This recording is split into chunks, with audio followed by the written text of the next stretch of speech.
Hey, hello, look, here we are, it's me, JP. It's time for John Park's workshop, and I turned on the mic pack, so now there is words. Hello.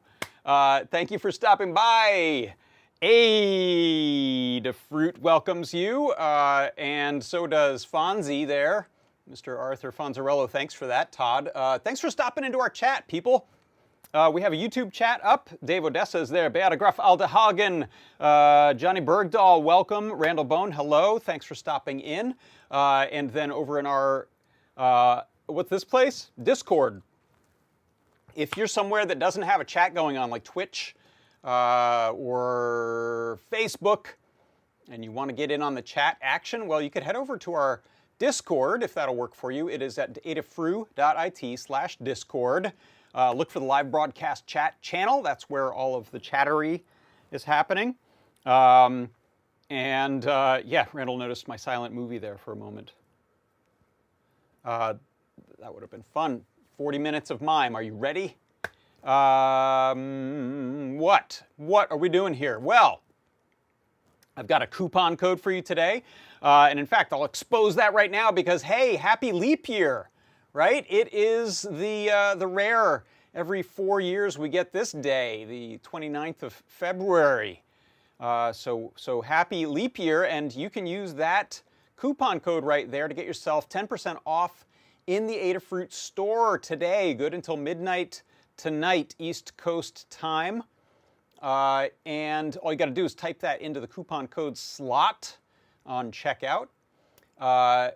And that will work on anything you can buy other than conceptual things like gift certificates, software, and subscriptions. It won't work on that, but it will work on actual physical stuff. Atoms. Buy some atoms from Adafruit. We'll send them to you, and you'll get 10% off by using that coupon code right there, leap year. Yes, indeed. Someone said, looks like the Pi shortage is over. They've been in stock for the at the Adafruit shop for over 24 hours now. No kidding. Is that the Pi 5 that's in? Let's go look. Because that coupon code, that'll work on that, pretty sure. So look, here we are. This is Adafruit.com. I'm going to say Raspberry Pi 5 in the, look at that. You can get the 8 gig model. That is in stock. Amazing. Yeah, it's been in stock for a day now. That's great. So you can get 10% off on that. I don't think there's any exclusions, so that's a deal, right? Go get yourself a Raspberry Pi 5. What are you doing with these things? These things are beastly, beastly performers. What are you getting up to with them? It's not just a credit card-sized computer that doesn't do much anymore. These are very fully featured. They always did a lot. I shouldn't say that. But yeah, that'll get you 10% off in the store, so you can pick up a Raspberry Pi 5, 8 gig if you want. It says it's $80. It would only cost you $72 US before tax, shipping, etc. So that's coupon code. Today is the leap day of the leap year, of our leap month. Everybody leap. What else do we have? I will give you a little recap of the product pick. I've got a CircuitPython Parsec for you that I'm super excited about. And then I have a few things. I've got a little project trial I want to do. This is on one of Liz's projects, and I got it up and running in a matter of minutes today, and I just wanted to show it off because I think it's super cool. What else? I have a little gear report I want to do on some cool little lights I've been using, some small point light sources, and I'll show that to you, as well as some lighting concept. It's not, I'm not just saying go buy stuff. You may have lights that'll work for these kinds of techniques. So I'll show you a couple little neat lighting techniques that I've been using as I take some miniature photography and do some stop motion animation and some similar stuff. What else? I also have some WLED stuff. I have never really used WLED. I think this may be the second time I used it the other day for, actually, you'll see it in the product pick here. And I wanted to go over that process because, again, it's a pretty straightforward process. If you haven't tried it, I'm going to do it from scratch on a CircuitPy ESP Pico. And you can see what's involved with getting the WLED up and running. I think that's it. I think that's what I've got planned for you here today. So let's kick it off with a sip of water. And then, you know, I've been smart. If I'd popped that on, muted the mic, taken my drink of water like this. And you never would have known. Perfect crime. But I didn't do that. I did do this. Check it out. This is my product pick of the week this week. Here's a recap. The Power BFF, and we have the Neo RGB stemma. I have the CircuitPy plugged into the Power BFF. Power BFF is mounted to one of our little swirly grids. I have a 12-volt power supply plugged into the Power BFF. That is supplying power to the CircuitPy, 5 volts that it needs, power and ground from the Power BFF over the stemma cable to the Neo RGB stemma board. And the white wire there is actually running to one of my GPIO pins. So that is sending NeoPixel signals. It thinks there's a NeoPixel there. But what you can see that's happening here is my RGB strip is plugged into the red, green, and blue and common anode lines running through color fading demo. A single color, and now we can go through and just set it to individual colors. Is the Power BFF for CircuitPy and the Neo RGB stemma. Yes, indeed. So go get those. Those are cool. I know the discount only applies during the show. That if you're able to tune in on Tuesdays during that that time, you will be able to get yourself the big huge discount. But you could use today's discount code, which I mentioned is leap year. You could use that on those. In fact, let's hop back over to here. It's Power BFF. Let's see if we got them in stock. Yeah, so those are $7.95 right now. We have 18 of them in stock, so we sold through, boy, we sold through a slew of them on the show. That's great. That is it right there. And I'll be showing that today. I mentioned this, I think, during the show. I love having mounting points. The mounting wings there on the side of the CircuitPy-shaped board are fantastic, particularly for this one. This one has big stuff plugged into it. Moderately high power, that kind of stuff. So it's nice to be able to affix it, because normally, you know, CircuitPy, it's got no mounting points on it. So you have to bracket it and snap fit it with 3D printed parts or adhere it somehow. So that was the Power BFF, and then the Neo RGB. Also in stock. And that should mean when we say in stock and don't give a number, I think that means we have over 100. So Anyway, those are a neat combo. You could also pick up a 12-volt power supply, something like this 5-amp switching one. Oh, that's out of stock right now. Do we have... Yeah, I don't think we have that many 12 volts. It's either that or the 1-amp, but I think you'll want a higher current than that. Depending on what you're driving, you can use different power supplies for different things. One thing that was mentioned actually on the show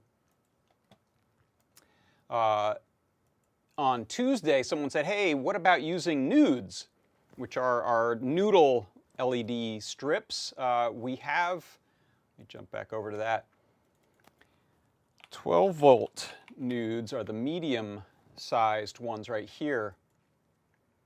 I think we have a longer one that's 20-volt, but these are the 12-volt ones, and they come in a few different colors. You could kind of roll your own RGB experience with a red one, a green one, a blue one, and then put each one into a different channel of the Neo RGB, and then you're able to talk to it like it's a NeoPixel. You can, do color gradients and things like that that'll pass their way through the 3 different nudes. So kind of a cool idea. I think that might have been DJ Devon 3 who came up with that, asked about that on the show.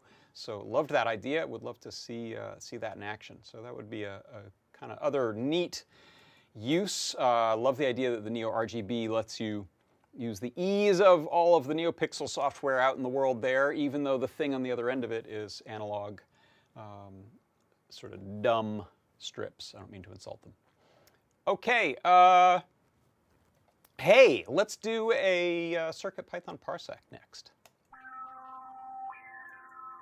CircuitPython Parsec.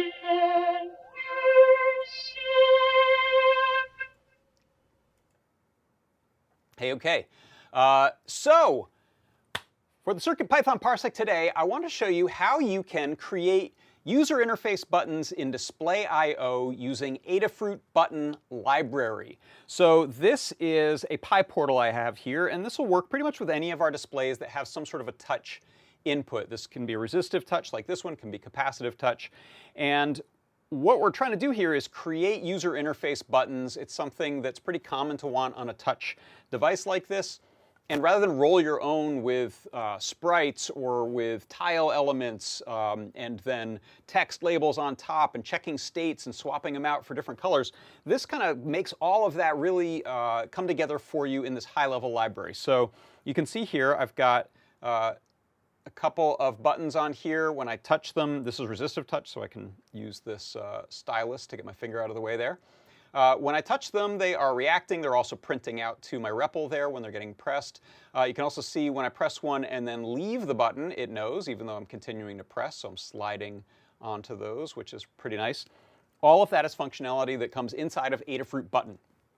So here's how this works. Say that again. So here's how this works. I have imported from Adafruit button the button library. I am setting up a button right here. So you can see button 1 is button, and then I give it a whole bunch of parameters, where it's positioned, so X and Y, I'm moving it 10 over and 10 down. The width of it, I'm choosing a division of the width and the division of the height there, but you can just give it a pixel number if you want. The style of it, we can make rectangles round rectangles with shadows, and rectangles with shadows. We have different colors here. So the fill is the sort of meaty center of it. I'm giving it this kind of dark purple. Outline is this brighter magenta.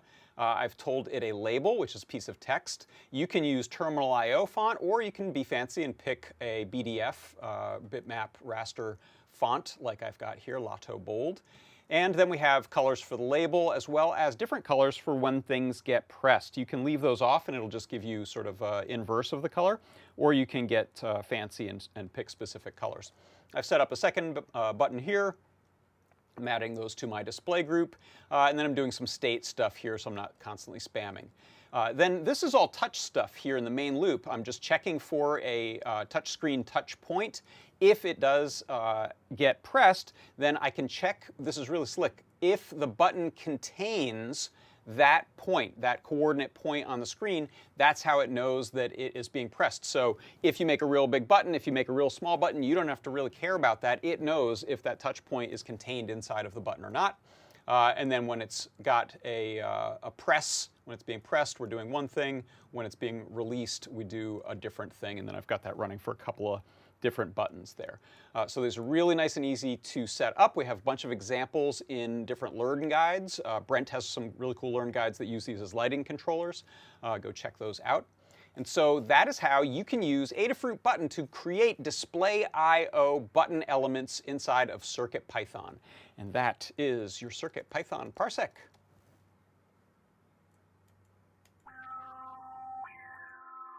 CircuitPython Parsec.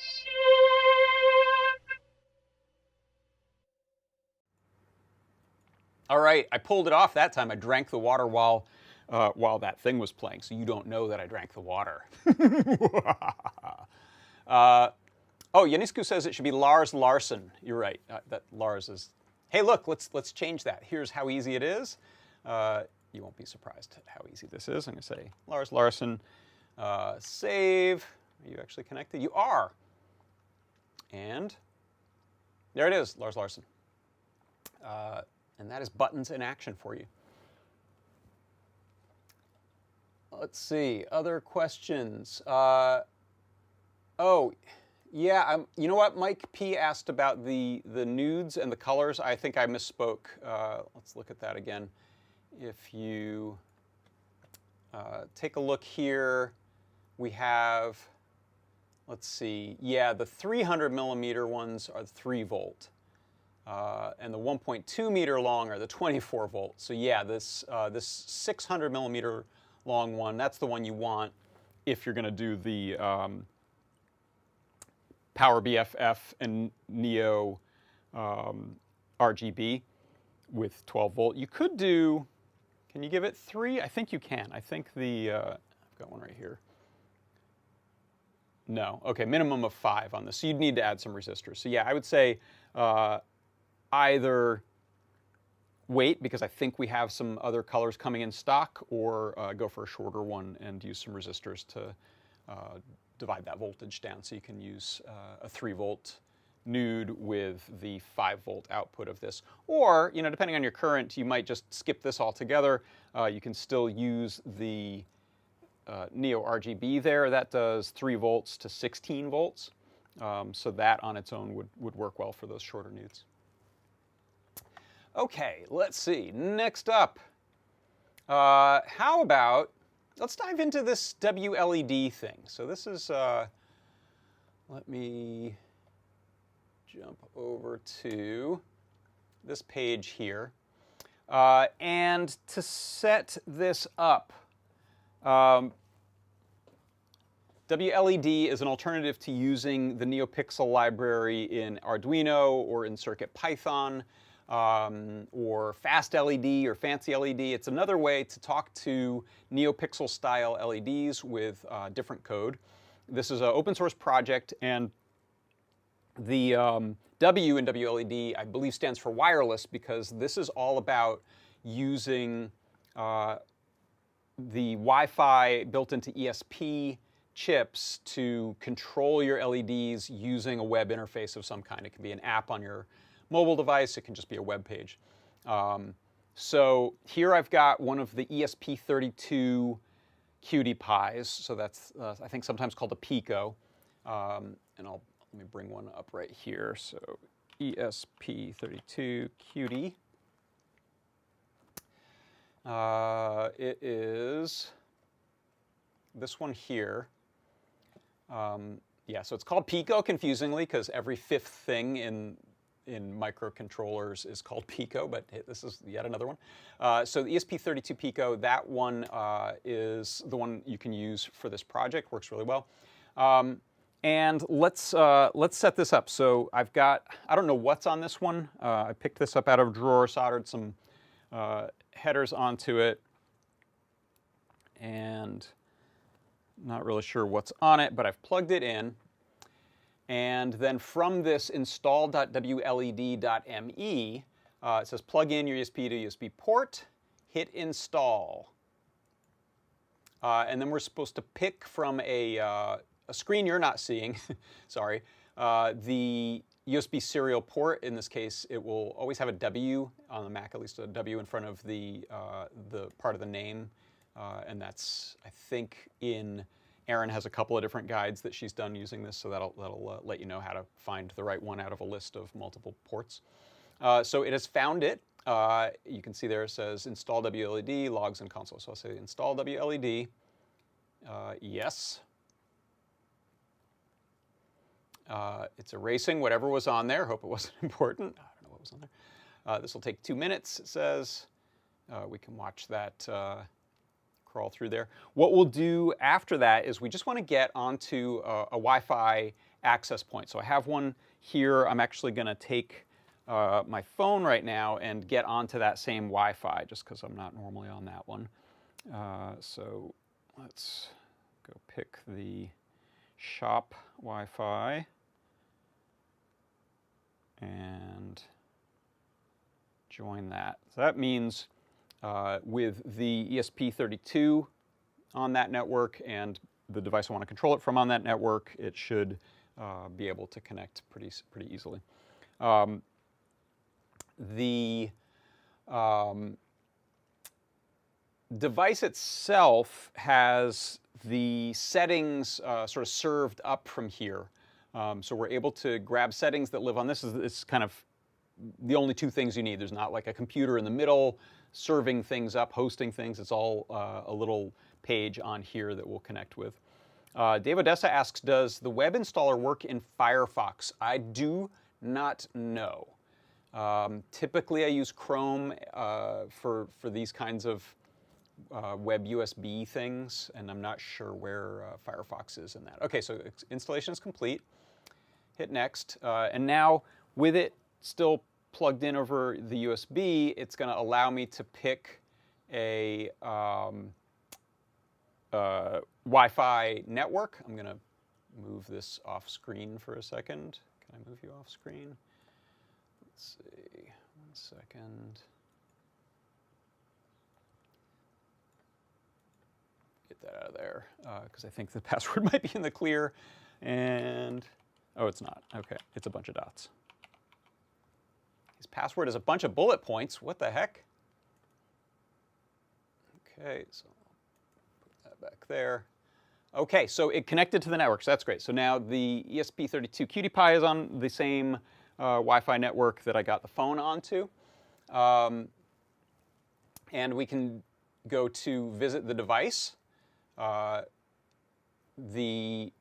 I think, now this computer's not on Wi-Fi, it's only on the wired network, but I think that still works. They're on the same same network, wired and unwired. So what we can do now is go in and change a whole bunch of configurations, like which pin are we connected to for a NeoPixel, or in our case, we'll use the Neo RGB to pretend to be a NeoPixel. So let me grab. This is the setup I had the other day, except I'm taking the ESP32 off of this so we can do this from scratch. And so what I've got is this 12 volt, 2 amp, 12 volt, 2 amp power supply, switching power supply. I'm going to plug that in to a power strip. You can see it is now sending power through my Power BFF to the little Neo Stemma. I'm going to unplug that. I'm going to plug my QT in there, and then I'll replug that 12 volts in. So you can see I'm still connected over USB. I think I can disconnect that. I'm going to switch to a view you can see a little more easily on the down shooter now. So give me a moment to set this up.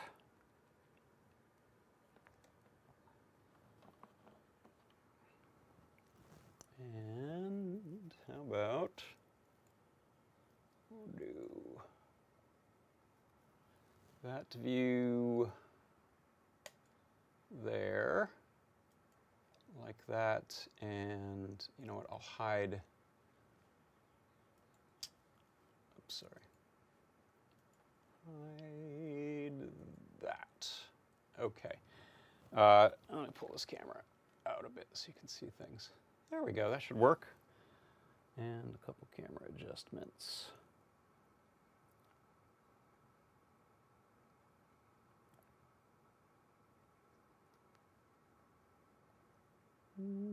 Whoops, that's exposure. I want focus. There we go. Good. All right. So now you can see here, I have one of the pins on the bottom here connected to this white wire. So it's on the bottom of the Power BFF, but it's actually just a pass-through of one of the CircuitPy pins. It's where the header was soldered in. I think I have that on A0 or A1. I think it's A0. We'll try that. So that's what the data signal is going to go out to the Neo stemma on. So I'll say this is a 1 NeoPixel. The GPIO pin is, oh, okay. Oh, wait, thank you. Someone just told me we can't see what I want you to see. Sorry, I didn't press update. There we go. Sorry about that. Thanks for the warning. Okay, so you can see here the type of NeoPixel or RGB pixel selected. Color order we'll mess with in a second once I get this working. Here's the length. I say this is just a single NeoPixel essentially. And then the GPIO pin that we're on. What I'll do is let's go back to the Learn Guide for the CircuitPy ESP32 and go to the pinout. And then we'll go to this nice chart here that shows us the sort of silk screen name. I think I'm soldered to A0. And then in yellow here is the sort of actual GPIO pin name. You can see it in yellow there. So it should be pin 26 that I want to tell it to use. So I'll say pin 26. Oops, nope. I'll say pin 26. There we go. And the rest of these I'm going to leave to defaults and hit save. Now go back, and you can do all this from the phone, but I realize this is a lot easier for you to see. And let's see, will it work? Let's see. All right, let's try.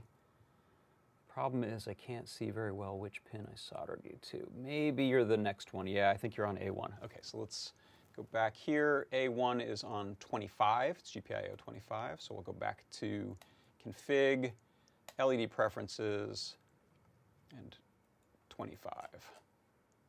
Hit save. Go back. Uh-oh. All right, why are you not lighting up? Let's give you a reset. Can we give you a reset? Sure.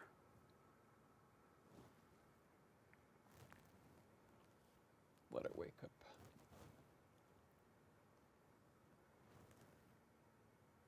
And you know what? Actually, I'm just going to confirm, since this one is on Wi-Fi, I'm going to go to the WLED app on here and try that same, make sure those same settings are there. So here you can see this is loading the WLED UI.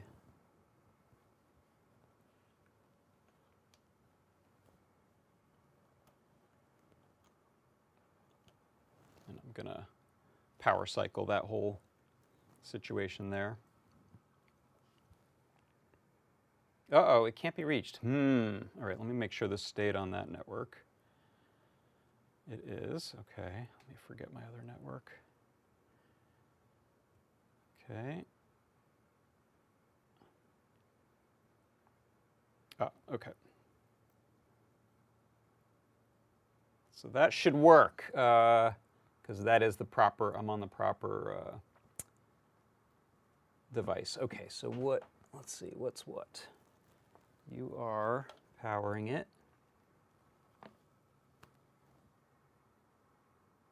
It's either of those two. Let me hide this. We'll use this one now. Let's go back to config, Wi-Fi setup. Good. And config LED prefs.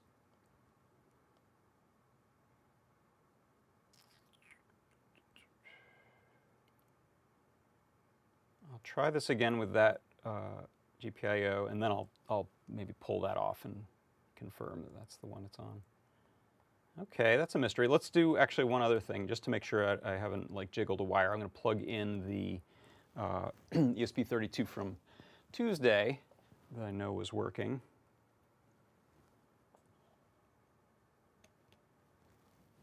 Okay, good. We have light. So let's put this one back in, just because I'm stubborn and I want to see why won't you work?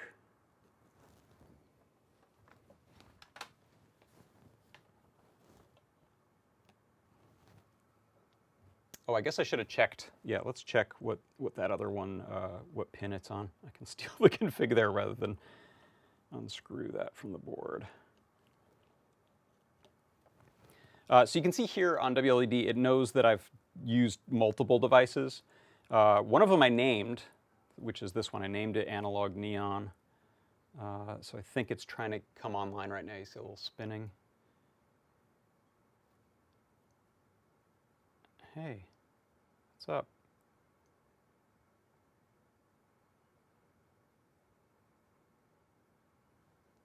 Could it be network stuff?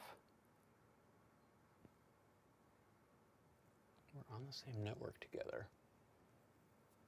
Tyf asks a good question. The color order is probably wrong, but I think we would get something. I can mess with that too. But yeah, right now none of these are coming up, which is a little strange.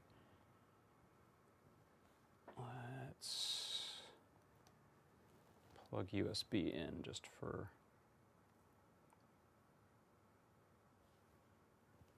Yeah, some of those should be coming up. Let's quit the app and relaunch it.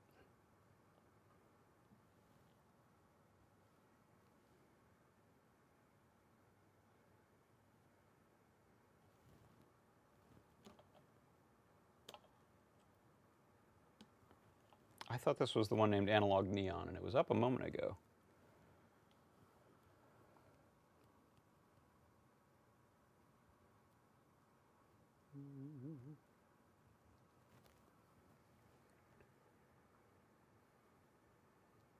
Any WLED experts in the chat, let me know if you have an idea of what's going on here.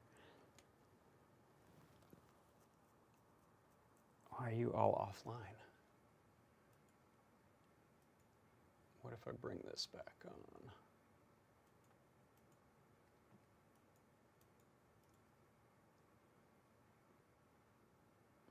Connection to light failed.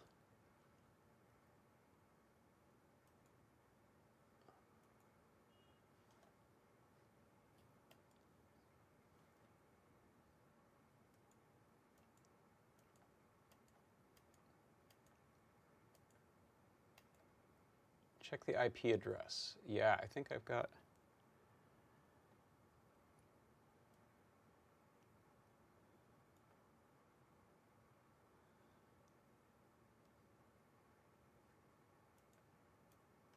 Yeah, I don't know what...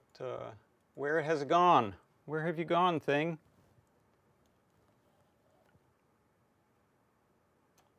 So let's do this. I'm going to plug this in, go back to the install page, which lets you, if you already have it installed, confusingly, it's still the install button. And if we say connect, it'll just go to the config. So let's rejoin. Oh, my network's not showing up. Why? I can't reset that or we'll lose the live stream. That's the same router that everything's going through. Very weird. What are you called? Shop. Net.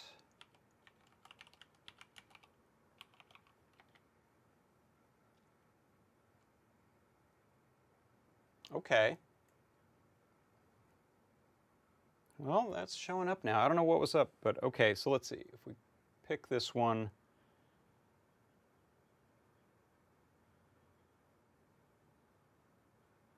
let's give it power.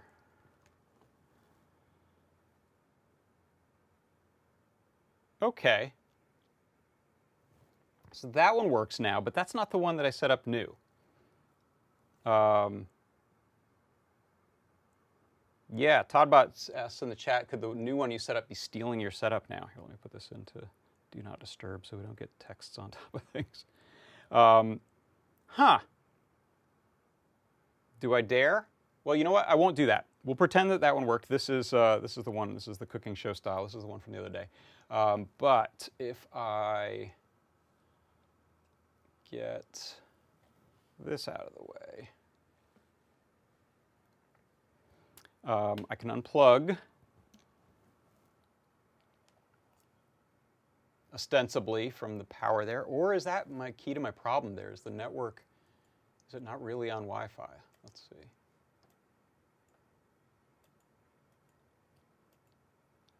Okay, well, it looks like it's working. Okay. Sort of working, so we'll plow forward. So here's what you get, and this is the same pretty much in the phone app or from a web page, which is nice because you can, you don't need any specialized equipment as long as you're on Wi-Fi with something. You can connect to the ESP32 and control your LEDs. Now, typically you'll have a lot of neopixels, so you can do, lighting effects with them, run comets and things like that. This is acting like a single LED, but that's still kind of cool. So if you look down at the bottom here, you've got effects and colors, and then there's a more advanced thing using segments, as well as saving yourself some presets. So on the colors page, we can pick brightness, which is kind of nice, separate of hue saturation value. This is a slider that goes through your saturation, or you can just pick it on the color wheel there. You can also pick some preset colors. Rainbow, I think, wants to run a rainbow across your strip, so it's not quite sure what to do with a single LED like we have in this case. But the kind of more interesting stuff is when you head over to the Effects tab down at the bottom here. So right now we're in solid mode. You saw earlier I did blink.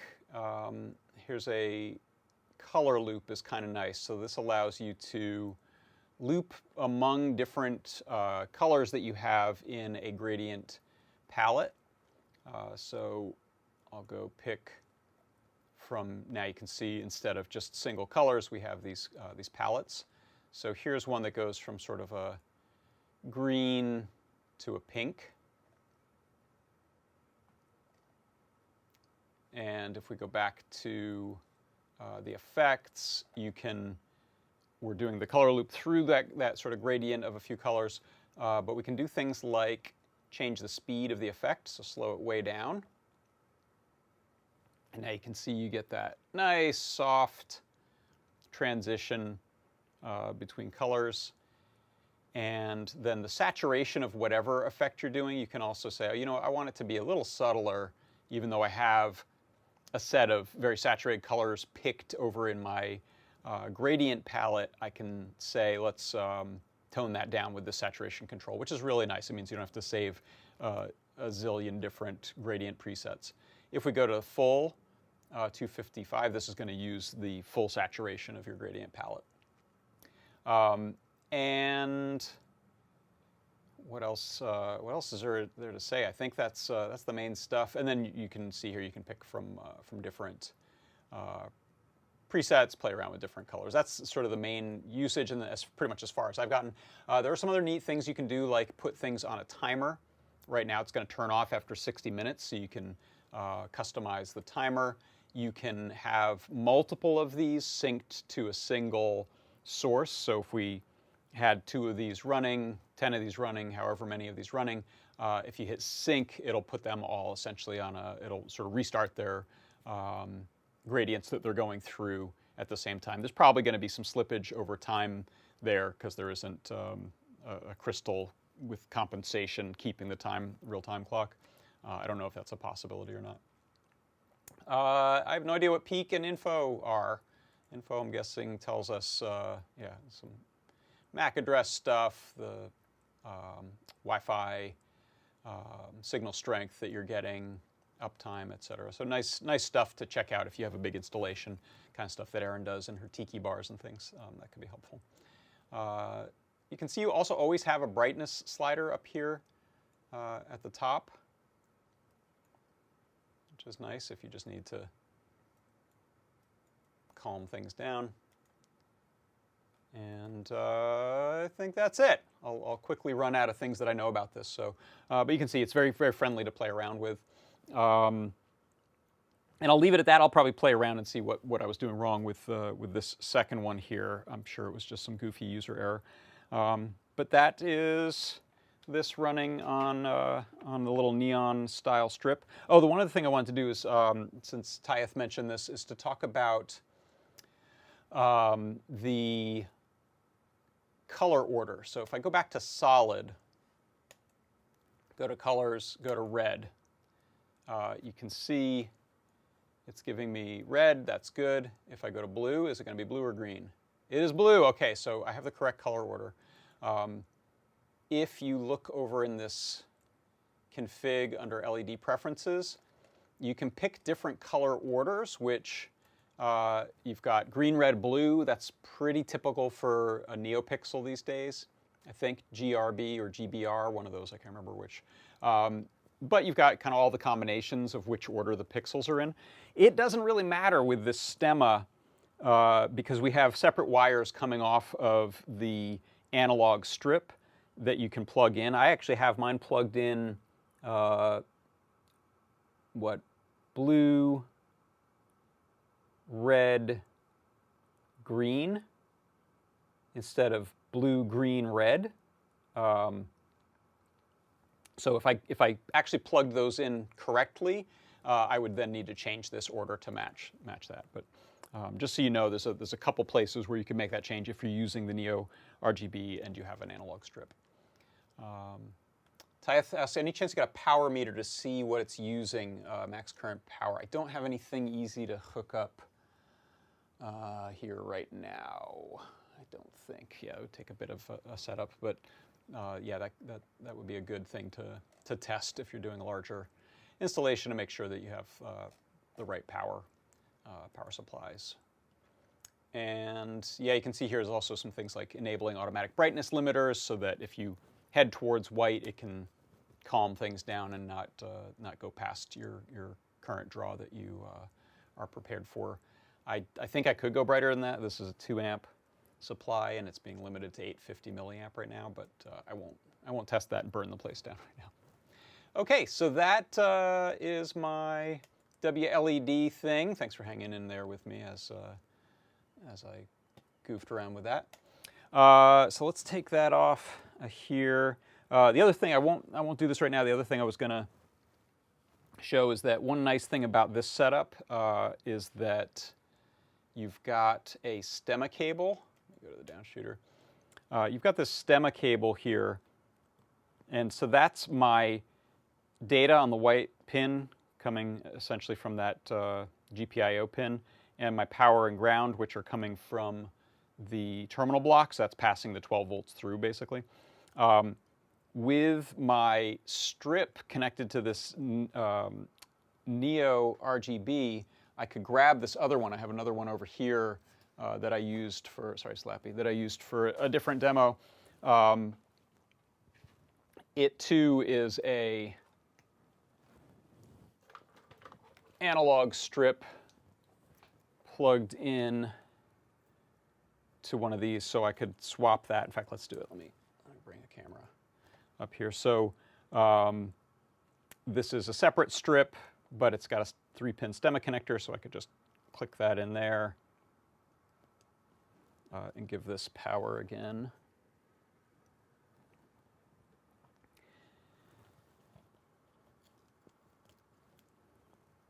And there we go. Now we're lighting up a different strip, which I have plugged in a different order, so we're definitely going to get different colors. I have green, red, blue plugged in on this one. So that's Fun little way to swap these out if you're testing or doing some setup is with these little boards. I really like these. All right, enough of that. Let's put that all away. And by the way, I have some regrets here of unrolling. I'm going to re-roll this spool. The adhesive backing protection film on this is starting to come off as this has been unwound, and I really don't want to lose that with dust coming in there. So I'm going to re-roll this since that backing does not flex. It, I think, has a little bit of a memory of the spool shape it was in. And so as that stuff kind of lifts off, you can see there, you kind of want to stick it. If you're planning on using it, if you have a cabinet or something you want to stick it to, or a ceiling or something, you kind of want to use that before you leave this unspooled for a while, because they just sort of peel off and get dust and things under there. So the problem is deciding. It's kind of like stickers. It's deciding, am I going to use this? Where's it going to go? DJ Devon 3 says you could plug in a USB meter between the USB cable and the QT Py. I think that would not tell us the power consumption because of the DC power supply with the barrel jack is what I'm running them off of, if you're trying to check that, if you're trying to check the power to the strip. All right, so that one I'll leave like that so we don't lose the stickiness there. Okay. Next up, it is cat printer time. So I promise this is a Liz project that I think is super cool. I'll do this one here too, actually. So let me give you the down cam and the me right here. So this is a little Bluetooth thermal printer. You can pick these up on the internet pretty cheaply. Liz has a guide, I'll show you that in a second, which tells you the specific one that she has that's working well with this printer software. And these are, I think, this might be, are you on and connected? No, it probably turned itself off. Okay, so I'm turning on the cat printer. Here is, turn off and on. This is a MEMENTO. Running the Arduino software that Liz wrote for this, which comes in a convenient UF2 file that you just drag over. And what happens is it's starting up, and I think it's connected already. I think it just connected to the cat printer. Nothing's blinking there, nothing's blinking here. I think it's connected. So what we can do is take a picture and, oh wait, now it's saying connecting. All right, I don't know what it was doing before. now it's trying to connect. Oh, connecting. Okay, presumably it's connected. We'll try, oh, did I hit the reset? I think I hit the reset instead of the, yeah. I hit the reset, not the take a photo button. All right, try again.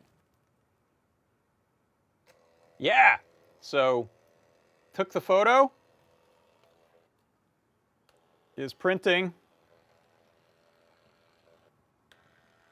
Yes, shot on MEMENTO. So this is, as you can see here, a dithered 1-bit image, which is pretty much how the Game Boy camera worked as well.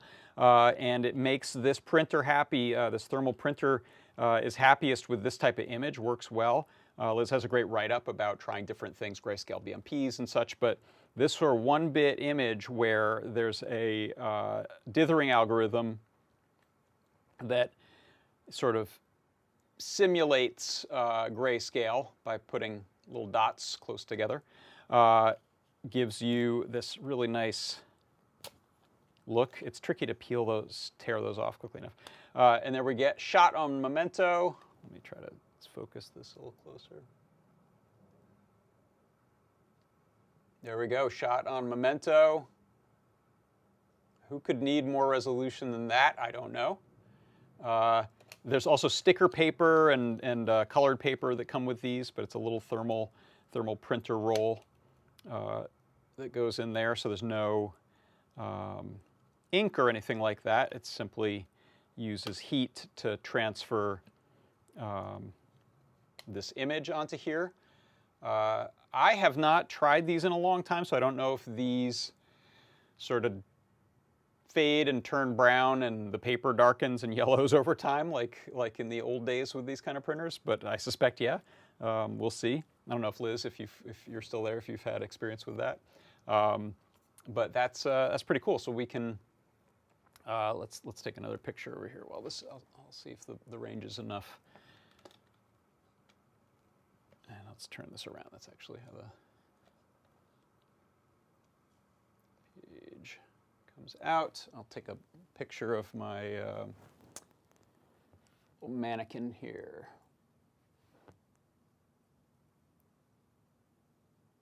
It says printing on the screen there. And there's my little stop motion friend. Da-da-da, shut on Memento. I love this, super fun, great party trick if you want to bring a Memento and a little printer with you. These are distinctive and low-fi, low res. So a lot of fun there. This is, let me switch over to a different view here real quick. You can see that? Yeah. Let's see. Go back here. Learn. Is this kitty printer?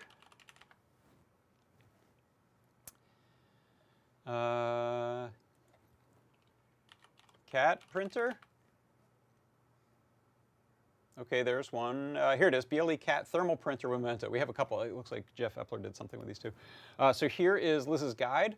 I don't know if this has already been recapped on a live stream before, but I'll just go over the pertinent bits here, which are what you need. There's a link to the printer. Here's the software. You're just going to download this Memento Cat Printer UF2. And then with your Memento plugged in, double click to get into bootloader mode, drag that on, and you're done. You could, I think there should be a link to the Arduino. Here's the code right here, yeah, so there's a download file there if you want to get the Arduino code and mess around with that. Uses this cat GFX library with a little link to that. And then there's a nice, here's a little how-to to get set up with some nice GIFs in there. Get up and running, which you saw, that's how that worked there, pretty painless. And then there's a nice article or write-up on this page here that Liz did of the process of getting this to work, which is a good read. So go check that out. But for me, it definitely satisfies the urge to get an old Game Boy camera and Game Boy printer without having to go bother doing all that. And no AA batteries. It just has a rechargeable lithium ion built inside. So turn it off and we're done. So go check that out. Thanks, Liz, for putting that together and making that so easy to use. All right. Let's see, last up. Is this the last up? Yeah, last up. Let me head over to the bench here. There's that mannequin you just saw me, the little stop motion puppet that you saw me messing around with. And I'm going to actually, before I go over there, I'll show you, here's what I want to talk about, which is this cool little cube light that I got. There's a bunch of different brands. I'm not pushing one in particular. But you'll see these, where are you?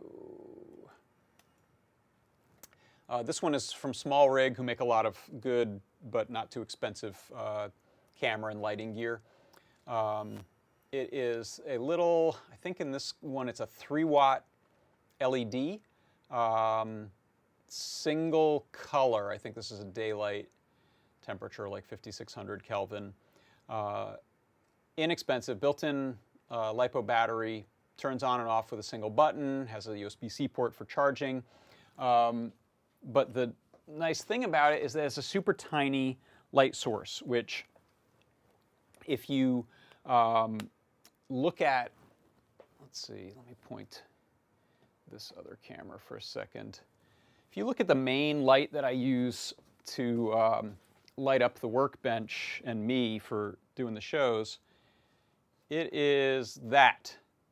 It is a big, big spot. And I have a big diffusion umbrella on there, reflector, honeycomb grid on it to keep the light from spilling. So it's a whole big production, whole big thing. And they're great for a lot of things, but one thing they're not good at is hard shadows on small objects. So when you're shooting little product photos, when you're shooting stop motion stuff, little animation things, it's kind of nice to have some really tiny point light sources because it gives you hard shadows if you want them, but you can also sculpt those shadows, put gels in front of them, put barn doors on them to shape them, diffuse them if you want to, but they're nice and small, and I'll turn this on. You can see there, that's the lowest brightness. It's just got 4 brightness settings. Bip, bip, bip. So you can see it's a lot of light. Go down to the lowest one. One of the ideas behind these is that you can put them on top of your phone with a little rig if you have one of these type of iPhone camera mount type of things. I use one of these things when I put an iPhone on a camera mount, and you can hook these to the little cold shoe connectors there, so you can get a little light there that's like maybe slightly off to the side, but they're not great. Because they're a pretty tiny point light source, they're a bit harsh and hard and frontal on faces. So I don't think they're as good for that as they are for using like little lights that you can position around a scene. They come with some gels, like I said. They come with this little silicone diffuser dome, and they come with a pretty useless honeycomb grid and a pretty neat little barn door, as well as a little snoot, which is used to give you a round, sort of round spotlight on a little subject. I just have a couple of these. You can also buy kits that come with 3 of them, and that's maybe $100. They're not that much. I think individually these are like $30. These will come with tripods and all the accessories for all 3 in a little cute bag. So what I wanted to do, though, is show you in action why I think these are cool. So let's hop over here and put me in the corner there. So let's move that out of the way. There, we've got our little mannequin. Okay, so right now he's being lit with a whole bunch of the lights that I have in here, including that big spot that you saw. Here is, if I turn on the overhead, right? So this usually doesn't look so good for these little scenes to have these big lights so bright overhead, bouncing off of stuff. So to get things a little more sculpted, what we can do is take one of these, and I'll just show you some of the differences. So here is just the raw light, very hard. I'm going to turn up the brightness on this. So very hard light, which you can see on the face there. I can get some nice hard shadows, which is nice, but it's also kind of everywhere. So that's why these little accessories are great. There's a magnet clip thingy on the front that's okay. They're not very strong magnets. If you bump these, everything falls off, which is a pain. But so here's a typical set of barn doors. Let me turn the light off for a second. So this goes back to the origins of film lighting, stage lighting and film lighting, is the notion of having some flaps to control where the light is coming out. So if we open these all the way up, turn this on, you can see it's just as if it's not there. But if I want to, let's say, get some of that light off his chest, I'm going to, you can see my finger there, I'm going to raise up that bottom flap. I can close the top down to get some off of the back bring the sides in. You can see it's now coming away from the background a little bit, so we can pop him out better. Whoops, and there you go, the magnets. So if I point this at the backdrop, you can see we get kind of a nice rectangle now using that. So that's useful. It's a little bright. Let's bring it down. So that's pretty useful for getting some light on this guy. If we bring the light around a bit, we can light his face without hitting the background. So again, without the barn doors and with. Now we can light him and we're not lighting the background, which is pretty cool. What I'm going to do right now, just so these look a little clearer, I'm going to drop out my spotlight, and I think I'll drop out this side light here. So now he's got mostly ambient light, so what I do here you can see a little better. All right, so there's our little barn door on there, pretty nice. You can stack things like bring in a gel, so here's an orange gel with. You can see that drops the light a bunch. But now I'm going to raise the light level there. Now I've got a little warm light hitting him there. We could take a second one of these little lights. I've got one on a tiny tripod over here. Turn this on, and I'll put a little blue in front of it, and I'll just hand hold that. Let's go brighter. So now you can see I can put some blue maybe behind him and some orange in the front of him. So now it looks like every movie poster from about 2007 onward or so.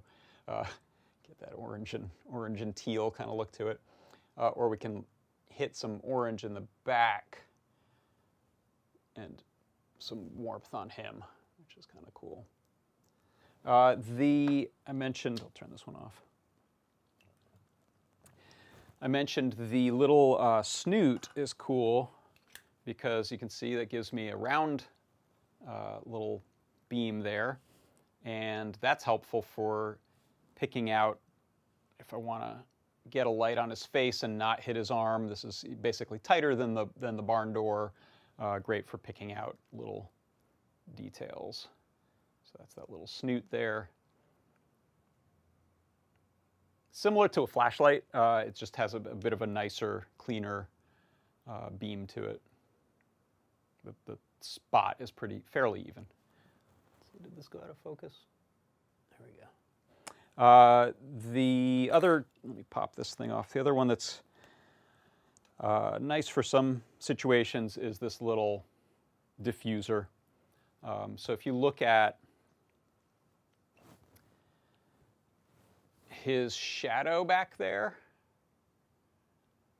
without and with, right? So there's the raw beam, and there's with diffusion.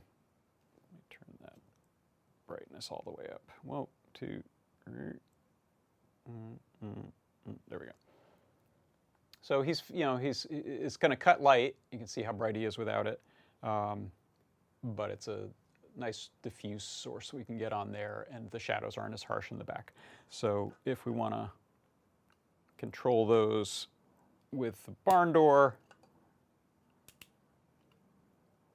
you can still get those nice hard shadows. I'll turn the brightness down and control that a little bit. That's about it. I said it comes with a honeycomb, which you might have seen I have on my main spot there. That just makes it a little more directional, so that prevents some spill from coming out the sides of a reflector like that. But this one, I think, it just needs to be smaller. It doesn't really do much to cut it.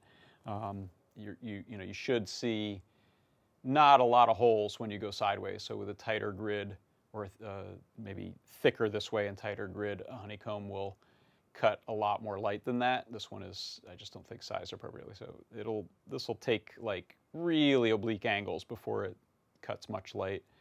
So this probably should have been tighter on this.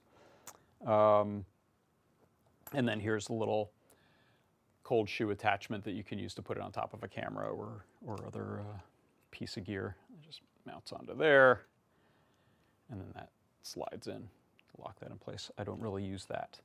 But having weird little tripods around is helpful. One other thing, sort of not related to this particular light, or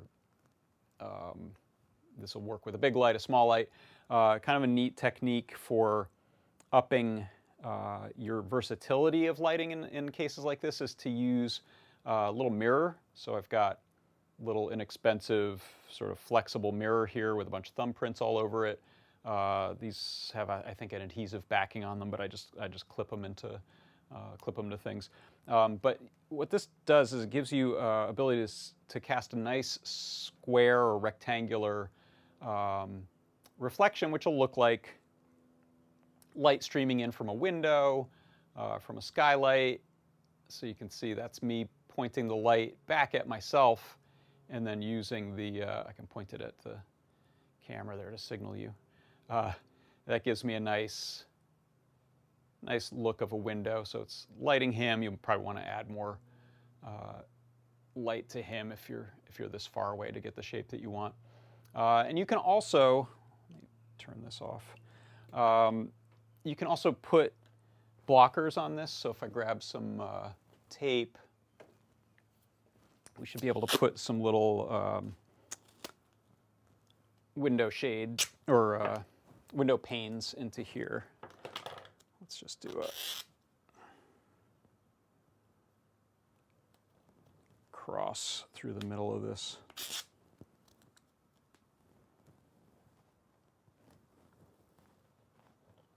So you can see I've just put a little plus pattern on there.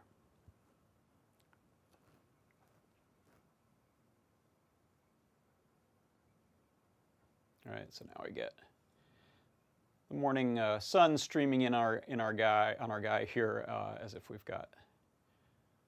Obviously, we want to lock these things down so that they're not all moving. And I use these like these, very flexible, and I have a magnet on the bottom, so I'll clamp that like so. And let's get this set here.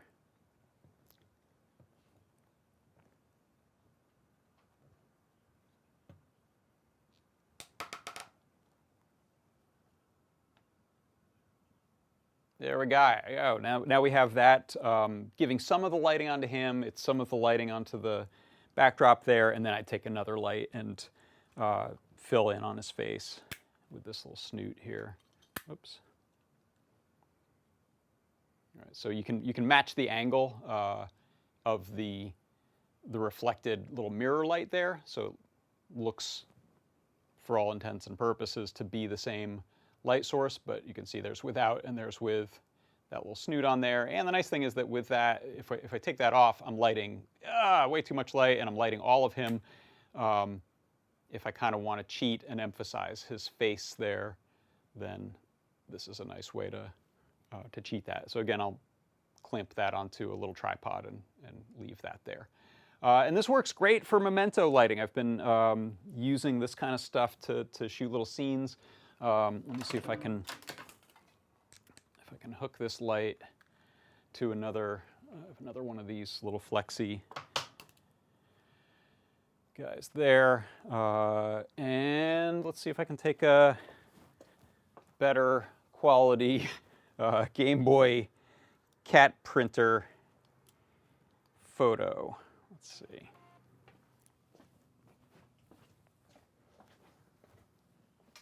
And to get a little bit meta, let's put the cat printer into the scene.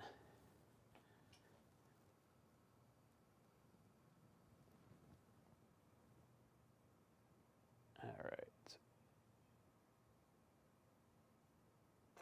Printing.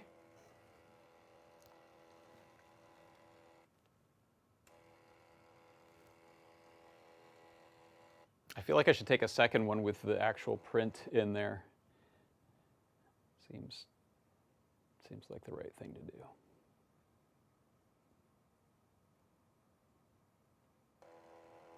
You can see also, by the way, I was able to move.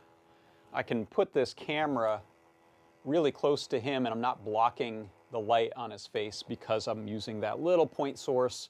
If I took a bigger panel, like where are my little panel lights going off to? I was just looking at one. There's one over here, but I don't want to take that off. Oh, panel light, where are you? That's mysterious. Oh, here it is. So this little panel light here, this is a nice diffuse source, but it doesn't have barn doors on it. It does not give me sharp shadows, and it's a big enough source that I'll probably start casting shadows around if I put my hand in there. So let's take a look at these. Grab our printer. These little lights, by the way, I think LumaCube were the original ones. These are kind of a knockoff of that and quite a bit cheaper. LumaCubes are like $80. These are closer to 30. They have around a 45-minute to an hour battery life on full brightness, so you do kind of have to, and I don't think they run while charging, so you do have to be mindful of that. Can you take a picture of the printer printing out the picture it's taking? I think we have. Let's see. Let's see how we do. Let's jump to this view. There it is. Hey, not bad, not bad. Is it better than the original, is the question. Yeah, his face is more distinct for sure. Nicer lighting, I think. And look, we got a little scene there with that morning light coming in through the breakfast nook or whatever. All right. That is my little lighting thing there. I hope you enjoyed that. Let me know if you have any questions in the chat. The DPI of the printer, that's a good question.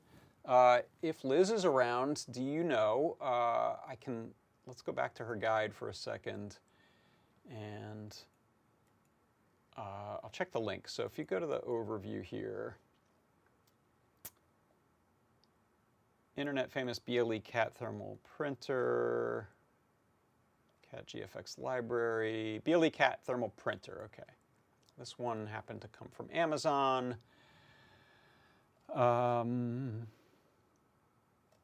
Why do I suspect it won't say?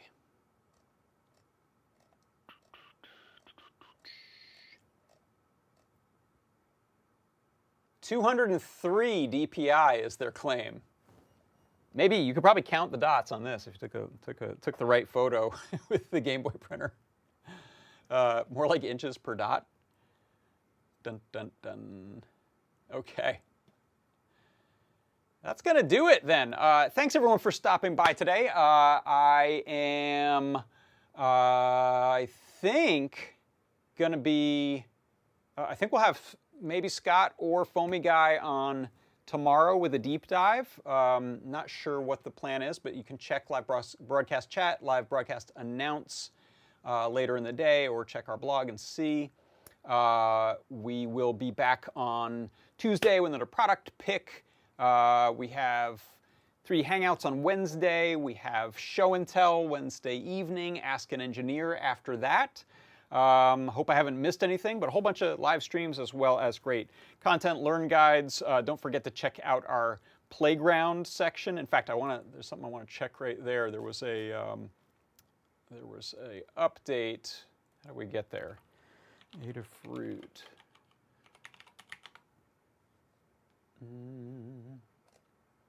What's the?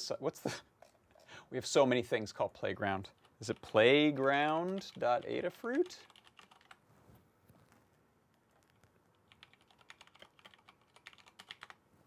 This should be easier to find. You can't Google this. We have too many things named playground. Oh, is that it? No. This is embarrassing. All right, someone in the chat tell me, because I seriously can't find it.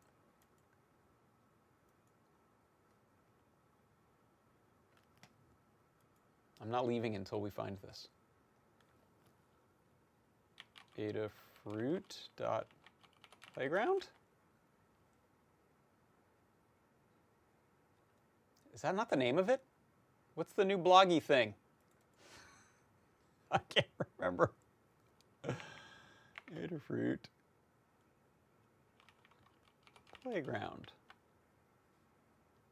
Not products. Not that. Nope. No. Adafruit dash playground. I never would have come up with that. All right. That's embarrassing. Thank you, Mike P0451. Adafruit dash playground. Yeah, don't forget, you can go here and post your own guides, learn guides, journals, progress, findings. Always lots of good stuff in there. So if you're looking for interesting things that are going on, these are lean and fast, and you can get a lot of good info from these. And I will bookmark it. You can get to it from Learn. Okay, thank you. Let me see. If I go to Learn, is there a link here? I bet there is.